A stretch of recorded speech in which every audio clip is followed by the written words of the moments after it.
ఎందుకు దేవుణ్ణి స్తుతించలేకపోతున్నామంటే దానికి కారణం ఏంటంటే మనకు మన దేవుడు ఎవరో తెలియదు. 2 అండ్ వెరీ ఇంపార్టెంట్ 111వ కీర్తనలోనే ఉంది.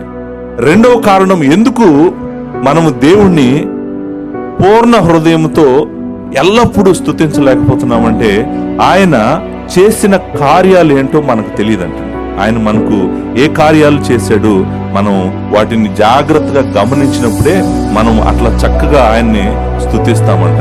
చూడండి, ఇశ్రాయేలీలు నిజానికి 111వ కీర్తన రాసినటువంటి ఇశ్రాయేలీలు ఎంత గొప్పగా దేవుణ్ణి స్తుతిస్తారో సంఘం అంతా చూసి నేర్చుకోవాలి. ఈ కీర్తన చూసి నేర్చుకోవాలి. సంఘము నిజంగా దేవుణ్ణి స్తుతించడం అంటే ఏంటో ఇశ్రాయేలీలు చూపిస్తున్నారు మనకి.